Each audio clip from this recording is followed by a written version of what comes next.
Bonjour, je suis le docteur Pellerin, je travaille dans le service de radiologie interventionnelle de l'HEGP et je suis en charge de tout ce qui concerne les traitements du cancer en radiologie interventionnelle dans le service. Je vais vous parler de cimentoplastie.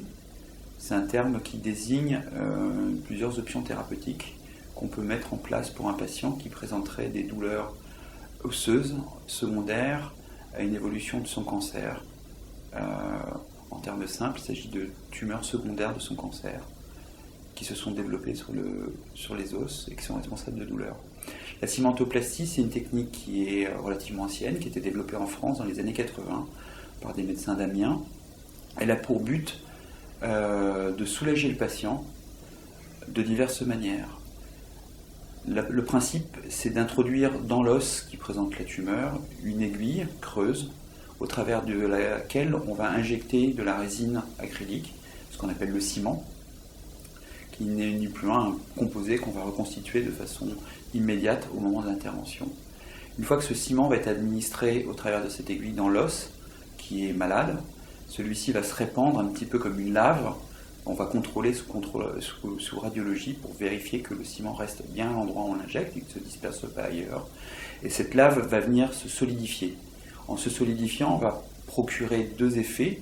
Le premier effet, c'est de constituer un bloc compact qui va venir résister aux différentes pressions.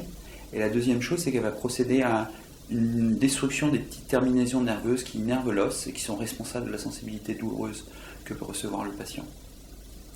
Donc par cette action combinée, à la fois de consolidation mais aussi de diminution de la douleur, on va améliorer la qualité de vie. Les premiers signes que les patients nous rapportent sont clairement une amélioration de leur humeur. Ils disent clairement qu'ils sont mieux, ils se sentent mieux. Ils disent également qu'ils sont gagnés en sécurité dans leur dos quand on le fait dans le dos ou sur un autre os. Ils ont trouvé ou retrouvé une sécurité de l'utilisation de leur dos, par exemple.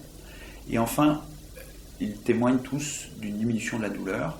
Et la diminution de la douleur, elle peut être présentée de deux façons. Ça peut être une diminution toute bête en disant j'ai beaucoup moins mal, ou alors c'est démasquer d'autres sites qui à l'époque n'étaient pas douloureux et deviennent plus douloureux. La façon, nous, objectif qu'on a d'évaluer cette diminution de la douleur, c'est souvent les patients diminuent d'au moins de moitié les antalgiques qu'ils prenaient. Et la diminution des antalgiques, typiquement chez les patients qui souffrent de métastases osseuses, c'est souvent de la morphine, et bien ça se traduit par une amélioration de la qualité de vie, c'est de pouvoir marcher, se sentir moins fatigué, de dormir mieux, et donc c'est gagner un peu en qualité de vie. Je vous remercie.